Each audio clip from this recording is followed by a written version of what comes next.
Hi, everyone. This is Lauren Baker, founder of Search Engine Journal. And with me today, I have Purna Verge, Senior Manager of Bing Ads at Microsoft. Purna, take a chance to say hi to everyone before we get started.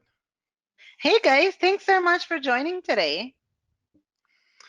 Fantastic. So, Purna, if you wouldn't mind going to the first slide in your deck, I'll do a quick introduction and then we'll let you take off. So, today's webinar is one of our hashtag BOSS series. BOSS stands for the Best of SEJ Summit.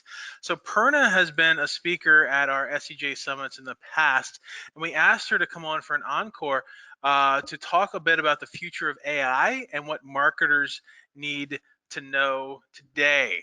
Um, so before she gets started, I'm just going to do a little bit of housekeeping on the GoToWebinar side to let everyone know our format and how things go. So you'll see that there's a question box within your GoToWebinar. And if you have any questions during the course of Purna's presentation and webinar, please go ahead and type these in here. After she's finished, we're going to do a Q&A session and we'll be addressing your questions accordingly. Also, please feel free to take snapshots and tell all your friends on Twitter and Facebook that you're currently attending Purna's webinar, and you'll see her Twitter handle here as well at Purna Verge. And Purna, I'll let you go ahead and take things from here. Awesome. Thank you so much, Lauren. So, hi everyone, I'm Purna, and in my role at Microsoft, I get to research all of the latest technology and then come and share ways with you that you can use technology to grow your business.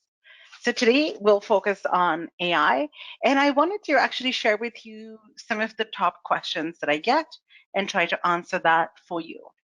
So what we're going to look at today is, okay, what exactly is AI? I hear this buzzword all the time. I hear AI, I hear machine learning. What is it and why should I care? So I'm going to answer that. Then when we talk about AI, it seems to a lot of people to be futuristic, but it's really not. So there are things you can do today. So what I want to share with you is 3 super actionable ways that you can leverage AI today.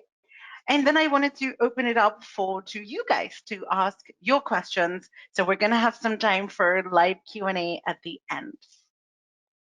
Now let's start with the first one. Like, okay, what is AI and why should we care?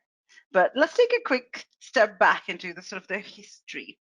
Now, when we think of AI, very often I find that we tend to think of Hollywood, right? All of the sci-fi movies like Her or Star Wars or any of the like, or robots like Terminator. AI is not a new concept. It's been around for several decades and it's captured the imagination of a lot of really big, intelligent people, such as, of course, Bill Gates. Now, all of these great minds have worked together or on their own to try to create this AI into reality. But for me, it always blows my mind when I think about the fact that a young Bill Gates, as you see on the screen, over 2 decades ago, at a time when technology was the way that you see it on the screen right in front of you, you can see early computers, he had this vision of the future. He imagined this world where computers could one day see, hear, and talk and understand human beings. That's a pretty bold ambition at a time when technology was still in its infancy. So, how did we go from dreaming and watching it in fiction to making it a reality today? There's a few different technology updates that made it happen. Things like cloud computing, in particular, made a huge difference. If we think earlier, where was all of the data stored?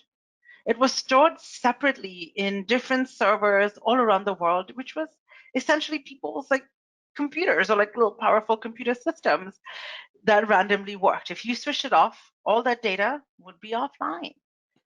But now that the cloud came about, all of the data is now in one place and can be accessible and passed and studied by things like the powerful algorithms that were developed to go ahead and find all of the relations and understanding in the big data that existed. So all of this helped make AI a reality today. So, okay, if I had to define AI, I would say it is technology that can perceive, learn, reason, and assist in decision making to act and help us solve problems. It's all about technology that can behave and think like humans in a way. And so let's break it down. We learn and use technology, and technology in return learns us to try to discover ways to be more helpful. And now a big place that is actually helping a lot, and that's why search marketers should care, is what it's doing to search engines. It's making search engines way more intelligent. But think about this for a second. The search engine is actually a big source of AI data that helps the AI get better. So, for example, at Microsoft, Bing is the biggest source of AI data that makes Azure and all of our other offerings a lot better. And in return, this AI goes and feeds the search engine to make it smarter. The biggest change, regardless of search engine, is what AI is doing to search. In the sort of older days or the quite recent past, a search engine's job was about indexing the web. Things existed on the web. The search engine's job was to find it, organize it, and then bring it up when people typed in their query. What we see now is with advances in AI, such as natural language understanding or machine reading comprehension, the search engines are able to sort of understand the context of the data as well as the entities and the relationships between the entities, which means the search engine is not just indexing, it is able to reason over all of the content on the web. Let me show you an example of that in action. Now, my son, he's a big fan of Xbox, and all he wants to do all day this summer is spend time playing games from morning to night. And we have this argument that may be familiar to parents all across the world that, honey, stop playing so many video games, it's not good for you. Well, now I've trained my son well. He goes and he knows he needs to use data to solve an argument. So what he'll do is he'll go to Bing, the search engine, and try to make his point. He'll find data to back him up. And I'll do the same. So he goes to Bing and does a search for, are video games good for you? And if you think about just keyword matching, as a result of that, Bing is going to try to give him, or any search engine will try to give him back all of the results that match his query, which says that, oh, here's all the different ways that video games are good for you. It's matching the query. I did the same search for why are video games bad for you because I want to reinforce my point. And all I saw was all of the results showing me why video games are bad for you. It's an issue because it becomes a little filter bubble, right? All we see is our point of view echoed back to us. And that's not really understanding true intent. But now that AI can go ahead and make search more intelligent, we see intelligent search. Where if I did that search for, hey, are they good for you? It understands that I'm not just looking to find all the ways that, yes, it's good for me. I want to go and get both points of view. It knows that my intent is about understanding this topic. So it will give me both sides. And then it's up to me to decide the option that I want. So I'm empowered to make the choice. Of course, that's just one simple example of intelligent search delivering just way more personal and relevant experiences. But there's other ways it can do. Now, it can help save you money. And that, of course, speaks very closely to my heart. I always like saving a buck or two where I can. What search engines can do now is they can go ahead and understand all of the data that exists within these different online travel aggregator sites. So if I wanted to go and book a hotel in New York and I wanted to be 100% sure I was getting the best price, I could search. And now the search engine would be like, here's what the best prices are across these different aggregators. You pick. You pick what works for you. Or if I wasn't really sure how much something cost, for example, how much does it cost to paint a fence I have in my house? I could just put info in there and the search engine will come and sort of give me a little timeline of the pricing so I can know that, hey, here's what it costs on average, here's the cheapest, here's the more expensive. And then again, I can pick. It's all about giving me the power. So it's really in this way, AI helps to empower you, the human, the searcher, and works alongside. And it's also giving us search marketers the means to empower our customers because we can make things that are more relevant and all about them and engage with our audience in a way that they want to be engaged with. That's the key. I always say, I said, it's such an exciting time to work in search because right now we see technology serving as such a strong complement to what we do. So let's make it happen. I want to talk to you about 3 different ways that you can put AI to work for you right now. All of these things, again, have one thing in common. They give you ways to engage and delight your customers. Let's start with the first one, intelligent visuals. Now, I'm sure you've noticed this on both search engines that the search is just becoming more visual. So, for example, if I had gone to find information about the Olympics, then I could see a lot of the results would be very visual. It would show me images of the Olympians, would show me information about the medals and all of that. If I searched for the Oscars, for example, I'd see all the winners in image form. It's a lot easier to scroll through and pass images. It's just our brain can, the old saying that an image is a picture is worth 1,000 words. It makes sense. We can produce visual content far more quickly than we can text. So all of this comes into play. And of course, we have visual search, right? Both Google and Bing, they both let you search via words or images. And the most common question I get is like, okay, how many people are actually using image search? Well, quite a lot actually. Rand Fishkin went and did a whole study into jump shot click share data, and they found that simply just Google Images is accounting for about 22.6% of all the clicks on the web. So that's quite a lot of people are going there. And it's because we're being trained to do this across the different e-commerce and social websites. For example, Amazon. If I want to buy something, I can take a picture of something and it will match it to a product I'm looking for. I can search on Pinterest. They have a shop the look feature. Snapchat, Snap to buy. It's all around us. And of course, they do it because it makes life a lot easier. But it's not just about convenience. Think of the consequences of being able to put words into a picture. Like, what if I wanted to look for something that I didn't know the name for? So, for example, this tour. I have no idea what it's called. So if I had to go and buy it, if I needed to buy it, like I wouldn't know what to do.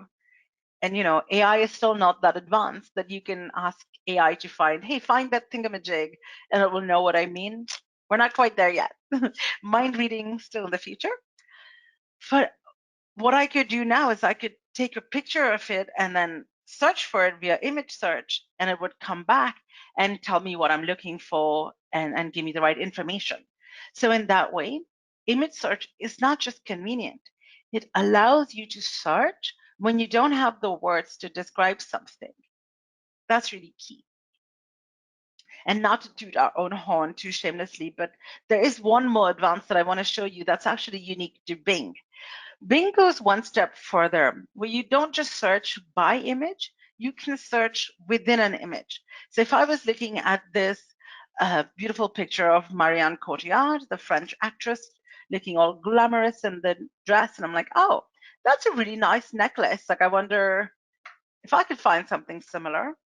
Then all I have to do is just click that little gray dot that you see that comes up on the necklace or at any part that's recognizable. and it will isolate the picture.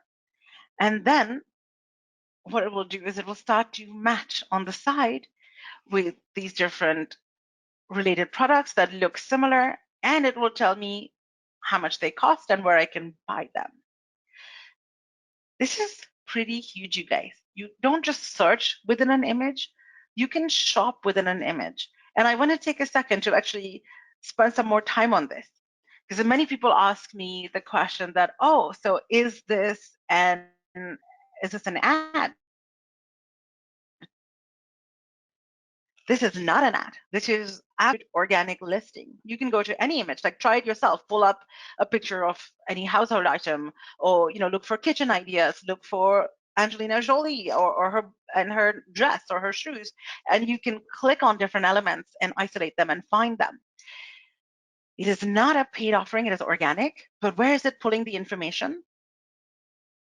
A lot of this information is actually coming from the shopping feed that retailers will put into their Google Merchant Center or their Bing Merchant Center. So of course it's Bing, so this will pull from your Bing Merchant Center feed. So if you've ever gotten advice, PPC friends, on optimizing your shopping feed, definitely take advantage. SEOs, if you want to have this additional opportunity to shine, work closely with your PPC friends and see if you can give them advice on how to optimize their feeds, the title and the descriptions more, so that you can show up more relevantly here when people are looking. So it's a really big one. Let me give you a quick checklist for what you can do.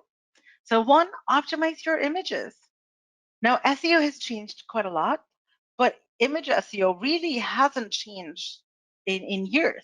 Most of it is exactly the same.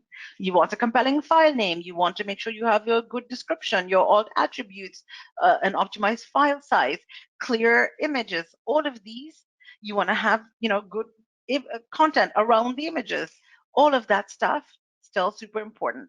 So work on that. And don't forget to optimize your product feed as well. If you are a retailer, again, there's more opportunities for you to get visibility. Also think about putting, again, structured data around the images. The more information you give the search engine, the more accurately we can, sort of index and bring you up when the time's right. And consider having a separate XML sitemap just for images.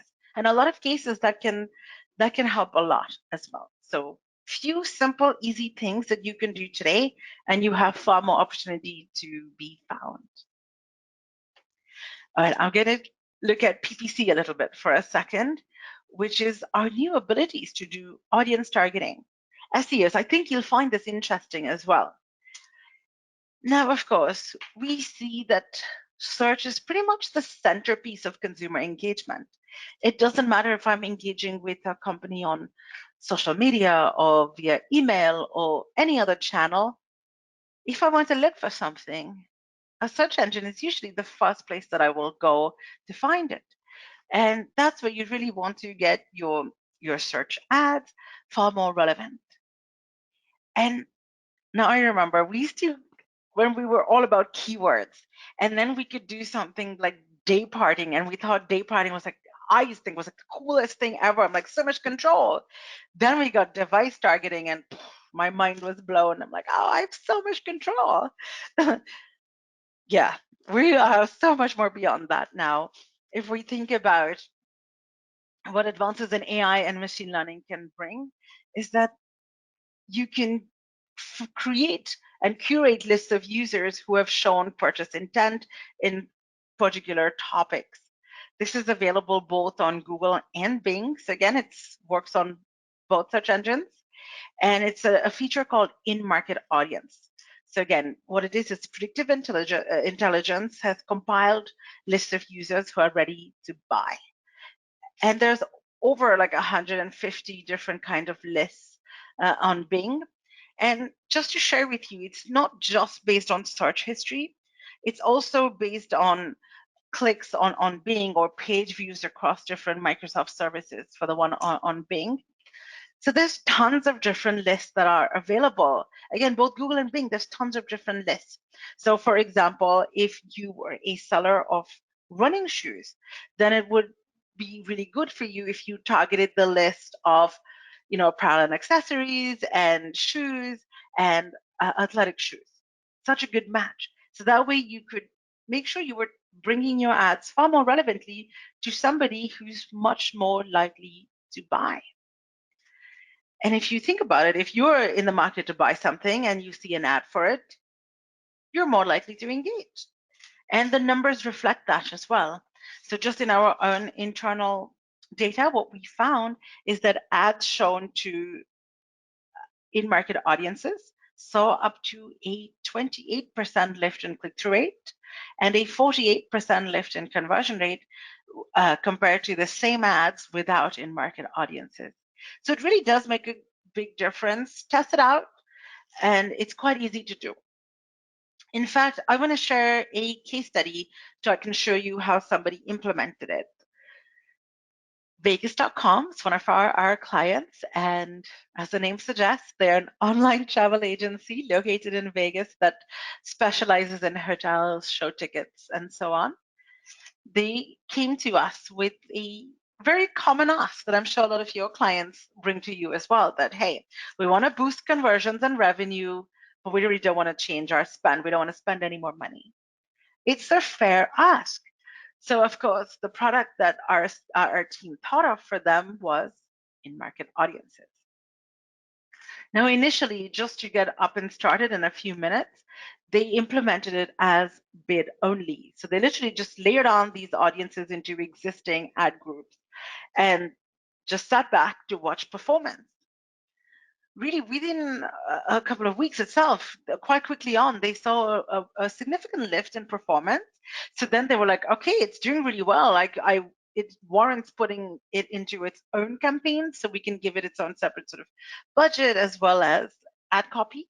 And so they've moved on to there, and it started working really well. Let's look at the results. They saw a 65% lift in click-through rate. They saw a 30% lift in conversion rate, a 20% decrease in cost per conversion, and a 27% increase in return on ad spend. That's really compelling. So if you want to try this out yourself, remember, just go ahead and identify the different groups that you could that could match what you're selling. Then you can add them in, layer on bid modifiers. We recommend starting off with at least a 15% bid modifier for most of the groups. Test it out. And then what you can do is analyze and adjust as needed, maybe move it into its own campaign. And then something else we've been testing out recently is further expanding on these lists. For example, if you are a seller of, really fine clothing, why not try layering on a list for people who really like fine household items? If people who like nice things tend to like other nice things. So you could take a look and do that as well. Now, of course, if you're thinking that sounds like a lot to manage for my PPC, what should I do?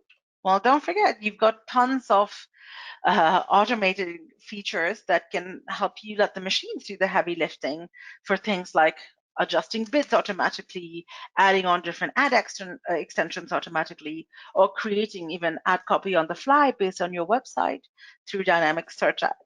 Again, these are available both on Google and Bing. All right, SEOs, I'm going back to you. And actually, this applies to all marketers. Let's think about intelligent conversation. We've all seen this, right? We see how search is becoming so much more conversational. But when we think conversational, we immediately start thinking about voice search because we see all of these different numbers and stats about the growth of voice and the growth of these smart speakers. And then we start getting really, really excited. To that, I say, curb your enthusiasm a little bit. Voice search per se is still a really small fraction of all the overall searches. Voice is definitely important, but voice search per se is really not, A, it's not that big in terms of volume, and B, it's not that much money to be made out there. I mean, if you think about media post research, they found that 70% of consumers have never used voice search to shop or search for products. And if you think about your own behavior, it's probably the same. Like if I had to ask you guys what you use voice search most commonly for, then the answers are mainly going to be all about the single turn commands. Assistant, play my song. Assistant, adjust the volume. Assistant, turn on the lights. Or hey, give me directions home. Or how long do I need to boil an egg for it to be soft boiled? It's a quick fact. What's the capital of Germany? So all of these quick things that you would do. Where's the actual product? Where's the back and forth? It's just not there yet when it comes to voice. So what should you be doing? Are you saying that is it all a big waste of time?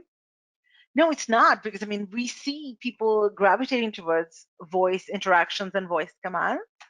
But for the moment, my advice is like, don't spend a whole bunch of money or time trying to, optimize or test just for voice search. We're just not there yet. Instead, you should just be doing what you're doing for SEO anyway, and it should work. So for example, if you are trying to look to optimize for something like featured snippets, yes, that's really helpful. And that can go a long way towards voice as well. So for example, if I see a featured snippet show up in the search, then usually if I ask a digital assistant, they'll respond back to me with the one true answer that pulls from the featured snippet. So a good thing to look at is to go and look at people also ask. You can also look at adjusting your keywords based on some of the descriptor tokens.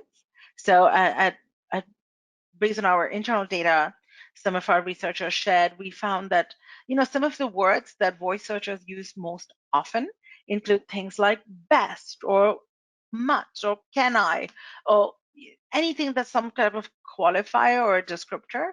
So you may think about focusing on expanding your keywords to include something like this, and that can work. So here's your voice search checklist. Think about structured data, always helpful.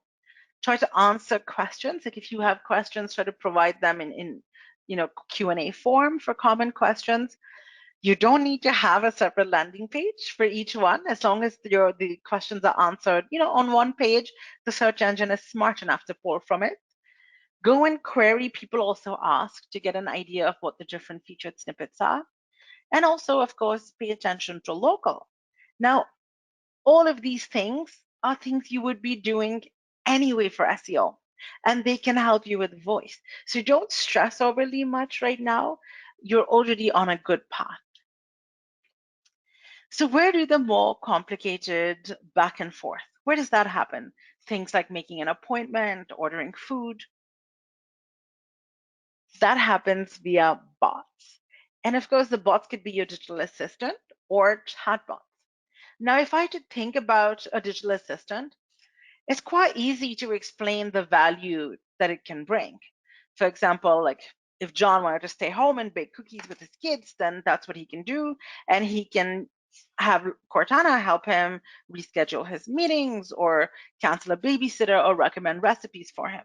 So that's a really good, easy value prop that you can see with the digital assistants. What about chatbots? I sometimes find people think of bots as being a bit sterile, and how can you engage with them?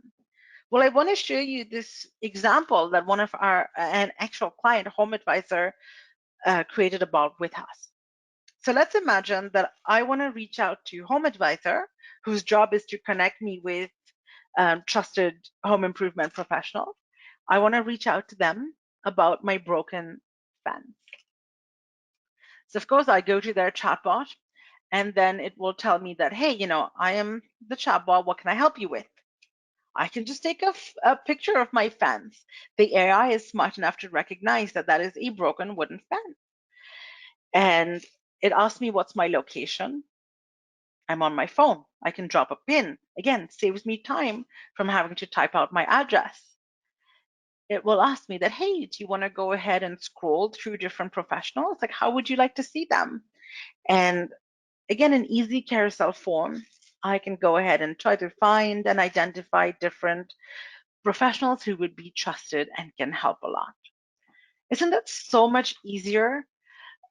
It saved me so much time to do it that way, as opposed to having to call somebody on the phone, describe my problem to them, try to put in my address, go and search through different profiles, get different prices. It's so time consuming. All of this was made easier with a bot. And the advantage and the reason why we are gravitating towards chatbots is, think about this, they're always on 24/7, 365 days. They don't need a vacation, they don't need to sleep. If I have a question about a brand, I can engage with it whenever I want. I don't need to use or learn a brand new platform. It's using conversation and typing that I already know, and it can use the platforms like Skype or Facebook Messenger or Slack that I already know how to use. So there's no learning curve. Makes it so much easier to use. So that's really where we are right now. If you think about it, we're going from this typing only world towards a voice dominated world, but we're not quite there yet. We're still sort of somewhere in the middle where we like conversation, but it's easier sometimes for us to type and stick with something we're familiar with. So I would definitely advise you to pay a lot more attention to bots. The other good thing about a chatbot is that if you can put in the time to code it and build it just once, and then you can easily deploy it across multiple different channels, um, the same bot, super easy. So no matter where your customers are, whether they're on Kik or Microsoft Teams or Skype or Facebook Messenger, that same bot can be available to them where they are. It's all about putting your customers first. And of course, you already know this. I've shown this to you guys a few times before. You know, bots are so popular, Bing's even bringing them to the SERPs. So if I had to engage with a restaurant, I could go ahead and find them. But we're also bringing it to the PPC as well. If you wanted to sort of promote your chatbot on Bing, you could take advantage of a chatbot ad extension, which can increase user engagement and also drive more clicks real time to your website. There's a few different advantages. So all I would do if I saw the, hey, have questions, chat with my bot as part of the ad, I would click it, and then I could have conversations right there in Skype with the bot as well, which means that now my customers are better informed. They can ask questions, gain answers right there, and a small visibility. It differentiates my ads from the competition, so it can really make a big advantage. And of course, don't just take my word for it. There's tons of examples of of companies using chatbots really well. For example, Sephora used a chatbot that enabled people to set up appointments for the makeovers that they do in the store. By using a chatbot, they saw an 11% increase in the bookings just because of having it be so conveniently offered to people. Adidas in London used chatbots to try to offer free fitness lessons to their community of their female focused fitness community called Studio LDN. Now, what they wanted to do as part of sort of brand engagement efforts, I would assume, is they wanted to engage with this community and have influencers go ahead and provide fitness lessons for free. The only way that you could sign up was by this chatbot. But how did people know about this chatbot? Well, we saw from apps, discoverability is an issue. Well, what they did was they used their other channels to promote their chatbot. So whether it was in store or on the website or social media, they guided people back to the chatbot and had people engage with the bot. And the results that they saw were actually really good for them. Right in the first week, they saw a couple of thousand people signing up itself. And they found that retention after a couple of weeks was over 60%, which according to them was far more than they saw from any other channel. So definitely really compelling. Lots of people are using them well. KLM has a great bot. Cathay Pacific Airlines have really good bots. Capital One has a really good bot as well for their credit cards. They're all around you. Have a look, test them out. Certainly, even if just to order pizza via your chatbot, it's quite easy to do. And my favorite stat, of course, is that these bots are going to be so popular and we're going to like talking to them so much that we're going to have more conversations with the bots than with our spouses. And of course, I always laugh at this because I know that this stat gives my husband a lot of hope and joy, so that he can wait. He's counting down. So my conversational checklist for you guys today would be: dip your toes in the water. Try to create a skill, which is essentially teaching a digital assistant how to engage with your brand. There's lots of free tools out there. Certainly, Cortana has some, Amazon Alexa has some, Echo Google Assistant will have lots of tips for you to do that. Like, try it out, no matter what platform you want to use. Though, of course, I can highly recommend Cortana. And you can go ahead and develop chatbots as well. It's free and really simple to get started. There's lots of guided instruction online. Like, just dip your toes in the water and then try to look at how you can embed and engage across different platforms. So you could have your Facebook ads, for example, rather than just going to your website, you can have them go to an actual chatbot and it can feel more engaging than going to a landing page. So test it out. This really, your imagination is the limit for how you can use it. Okay, we covered a lot of ground today. If I had to quickly recap what I talked about before we go into Q&A, what we're finding is that consumer and search behavior is evolving rapidly, and AI and machine learning is going to be there to empower you and your customers. So think about this. Better understanding gives you opportunities for increased personalization. You want to expand your reach via audience targeting, and you also want to try to focus on visual and conversational interactions. Remember, it's not just voice search, it's voice interactions. All right, now I'm going to hand it off to you guys. So hit me with questions. And Lauren, I'm going to hand it off to you to share the questions with me. Fantastic, Purna. Thank you so much. Really enjoyed that. And kind of got me thinking a little bit about what you had gone over about voice search really being in its infancy, yet it being probably one of the most talked about things in SEO for the past year. And when I hear people talk about voice search, I kind of replace the word voice with natural language search, because I think that the more, from an SEO perspective, that we keep voice or natural language in our strategy when creating content and landing pages and things like that, we're better optimizing sites for people that would be searching using, instead of a keyword, instead of saying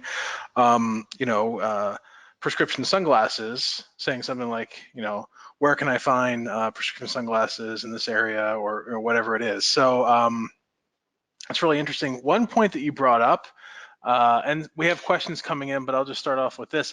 You had brought up that 70% of consumers have never used voice search for shopping before.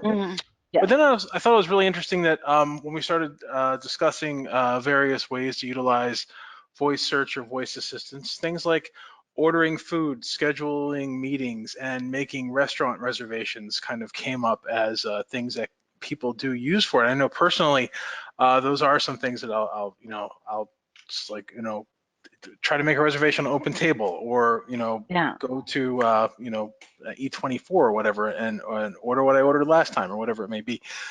Do you think there's a big difference with the local consuming and buying on a local standpoint versus what we would traditionally think from e-commerce when it comes to voice search or AI? All right, I'm going to break down my answers in a few places. One, I super agree with you in terms of voice search. It has a naming issue. It's not actually, voice search has become so buzzy, but there are a few different ways. I love your approach of natural language search, and that is 100 million% spot on. In fact, we're seeing that people are much more willing to even type these longer queries that we wouldn't do before. So we're getting conversational and using natural language in our queries, regardless of whether it's spoken or typed.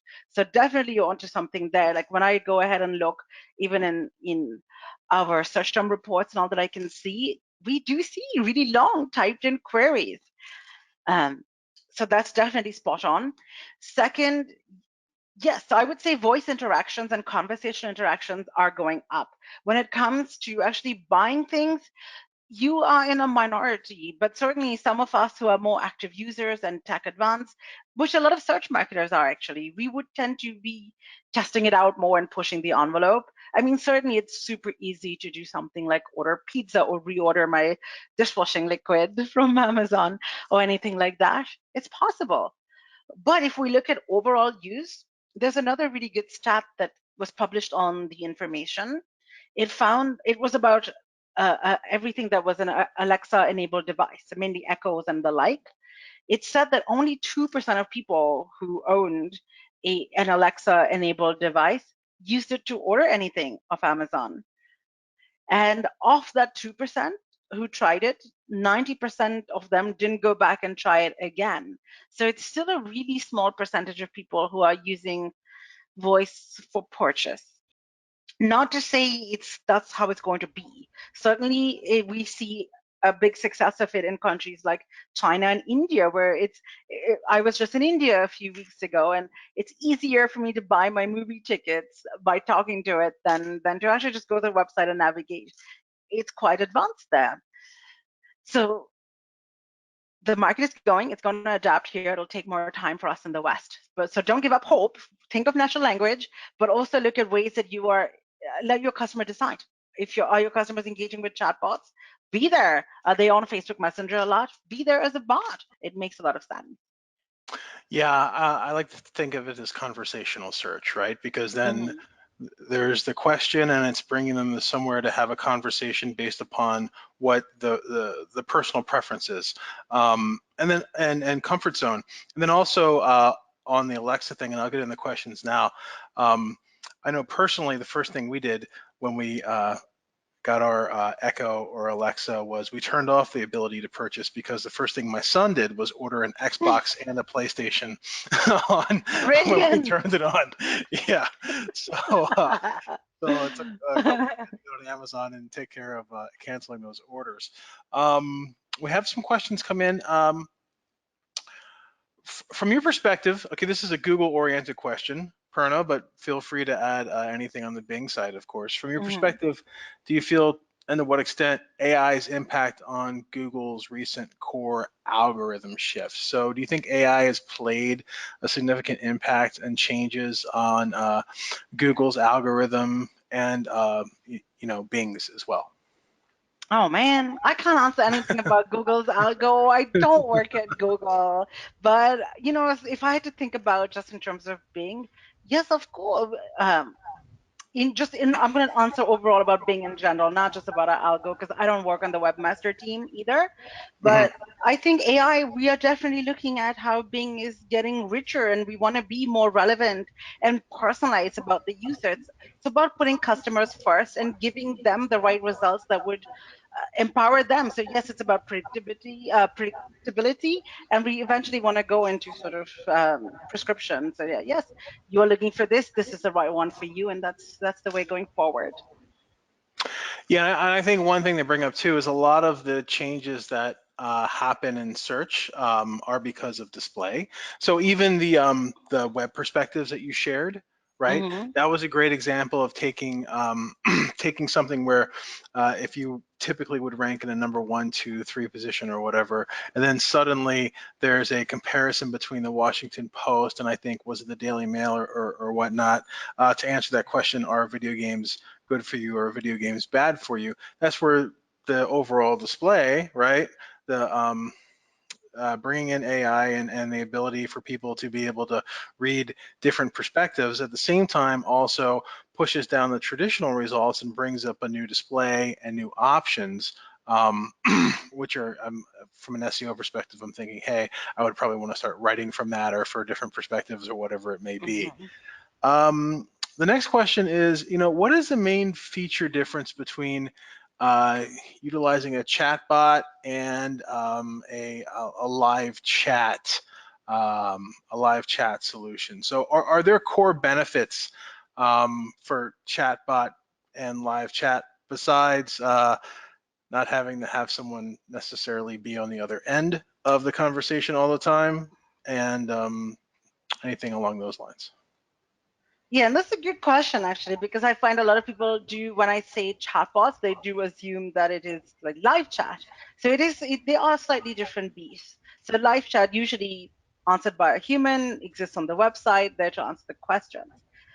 The chatbot, on the other hand, is completely automated. It's an AI bot that has been trained to answer questions in a certain way, and it can live anywhere. It can live on your website, it can live on Facebook Messenger, it can live on Skype. So whatever the platform is, the bot can live there. And it is different in a way from live chat, because you can program it to answer anything.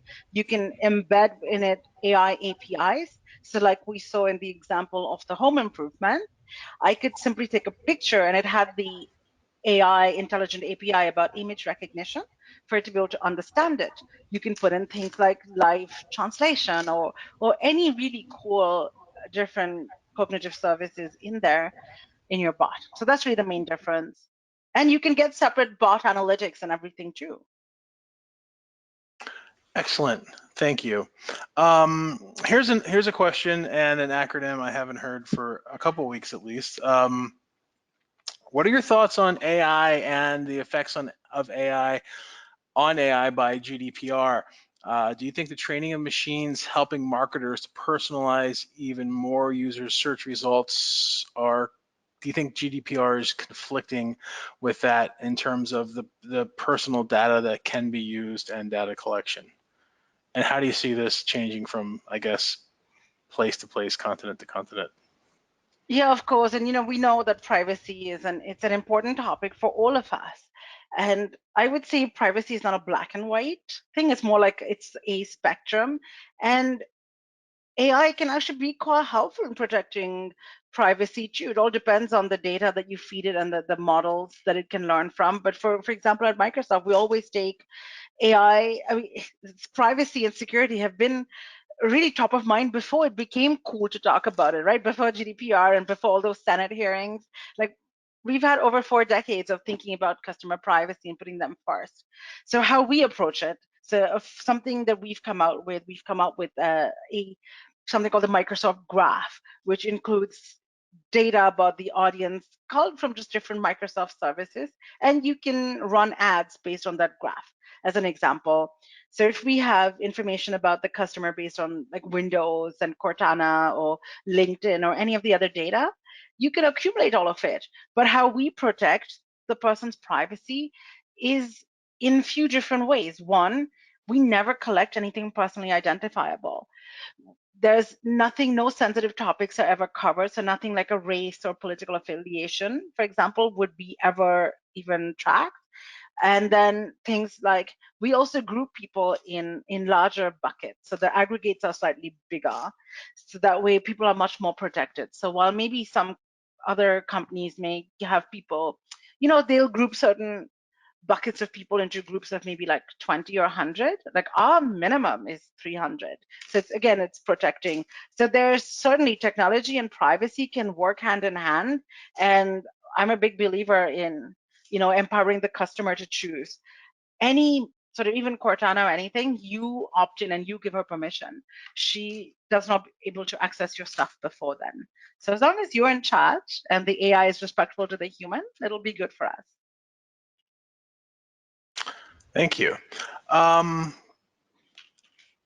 Speaking of LinkedIn, and when you went down that list, sometimes it amazes me how easy to forget what acquisitions Microsoft has been making. So having LinkedIn in that list, it just kind of hit me all of a sudden. Oh yeah, LinkedIn is part of Microsoft. Forgot Yeah. about that. So yesterday, or over the past couple of days, Google Gmail did an update with automatic replies and responses, something that Mm-hmm. LinkedIn has been utilizing for quite a while now within the LinkedIn messaging.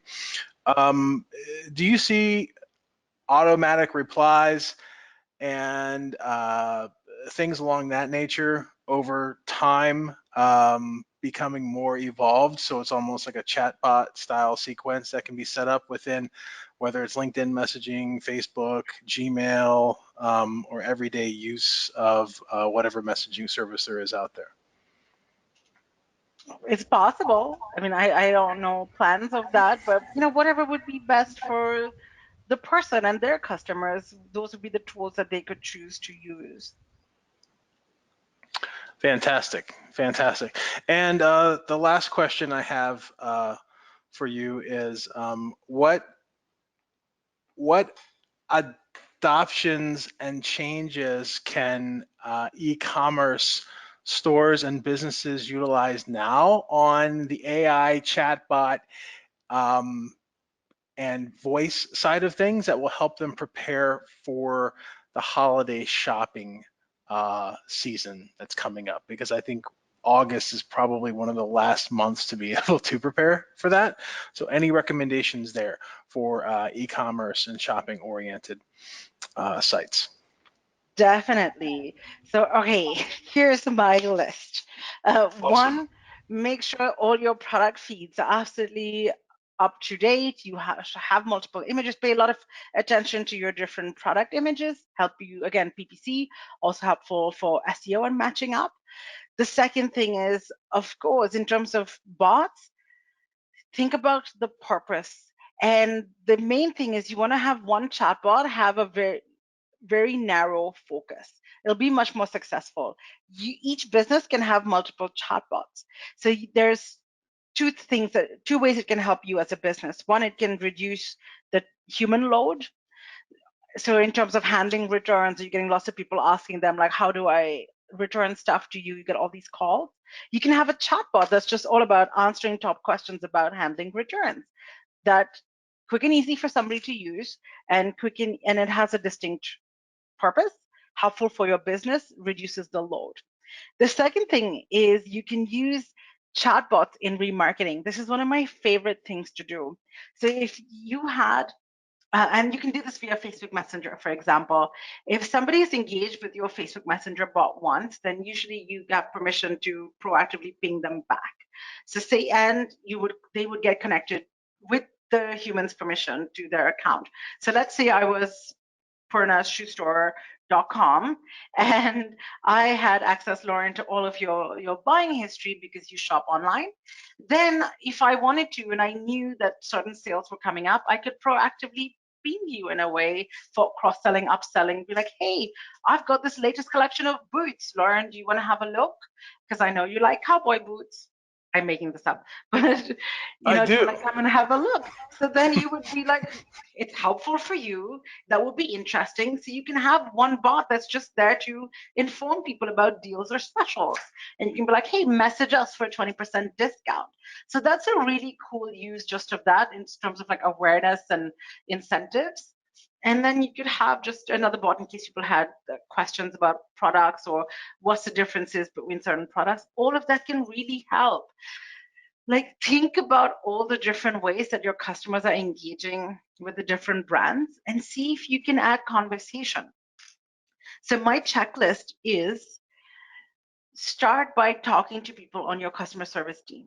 So who's answering the calls, who's selling on the phone, and ask them like, hey, what questions do they ask? What are the objections they have? What is their experience like on the website? Like, are people getting stuck? How are they finding info? How are they making sales? And then go through your own purchase funnel. Like, you'd be surprised at how many ideas you'd get if you went through your own funnel and identify ways that you can make it easier. So see where you can cut steps. I love the example of 1-800-Flowers. Now, if you shop on their website online, it's a lot of different steps. So if I'm looking for birthday flowers, I'll get like dozens and dozens and dozens of options. I select one, different pricing options. Then if I go and fill out my form, it's a super long form. It usually gets interrupted by a pop-up to upsell me. takes a long time. But if I use their chatbot, it's actually really quick. I'll tell, hey, I'm looking for birthday flowers. It'll be like, here's like 6 of our most popular options. Do these work? If not, I can find additional. Then I can pick my option, and then it can say, great, when do you want it delivered? And it'll give me a little carousel. I can just select the date. And in just 4 or 5 easy questions, I can then choose to just pay via my Apple Pay or whatever I have on my phone, and it can take care of my payment information in a second, as opposed to adding a whole bunch of more stuff.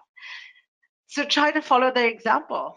Also, what 1-800-Flowers saw once they launched their bot was that within the first couple of months itself, they found 70% of their orders came from this brand new demographic that actually didn't shop on 1-800-Flowers.com before. So I can't think of a cheaper or better way to reach out to a whole new demographic. So have a look at that. Conversation can do a lot for you. Find the ways to make your existing system faster and easier with conversation. I guarantee you everyone can find one way to make it better. And go ahead and build a bot. There's enough time. So this blows me away because I'm thinking that, typically if I were to get some cowboy boots for Christmas and like they didn't fit, or maybe they were the wrong color, I would probably take the gift slip, send it back, whatever. But you're saying that I could basically send it back or talk to a bot about sending it back. The bot can print me out a return slip and let me know that, hey, once they get that, I have X amount of credit that I can utilize at the store. And then the bot looking at my buying, then that can transfer over to the bot that knows my buying behavior and knows that I have like $100 worth of credit and says, hey, we see that this is coming up. Would you like to buy these boots or that boots? And we recommend this. So essentially, and then start upselling. So essentially what can happen would be, instead of just going through the return and maybe I sit on that credit and never use it or use it a year later, whatever it may be, I would utilize the credit and possibly even buy more in the future. And as an e-commerce company, we get more data from that purchase and everything else. So it sounds pretty amazing if you kind of mix all of that together. Can we get permission to take a lot of the steps and recommendations you just made on prepping for the holiday to transcribe and turn that into a post on SEJ? Oh my God, yes, I would be so honored. I Thank you, think of that would be course. And by great. the way, Lauren, I love how you think. That was actually brilliant and a super fab example. And you should copyright that and get, you should Too submit late all the now. e-commerce companies, pay Lauren for that. Yeah, exactly. Um, all right, Purna, thank you so much. It's been fantastic. Just to let everyone know, we will be publishing the video of Purna's excellent walkthrough on AI, chatbots, and even PPC in the next upcoming days, along with a recap on Search Engine Journal. Our next webinar will be an SEJ Marketing Think Tank webinar with Tim Solo of Ahrefs, talking about how to build high quality links at scale via guest blogging. That will be on September 12th. So please take the time to go to our site right now and sign up for that. Purna, it's been fantastic. Thank you so much for attending today's webinar. It's always great to talk to you, to see you, to catch up and everything else. Is there anything else that you'd like to say before we sign off? No, just big thank you and big hugs to all of you at SEJ, my SEJ family. I adore you guys. So thank you for having me. All right, thanks, Purna, and thanks everyone for tuning in. And again, we'll be sending the slides and video to all attendees and registrants after the webinar. So have a good one, Purna. Thank you. Bye. Bye-bye.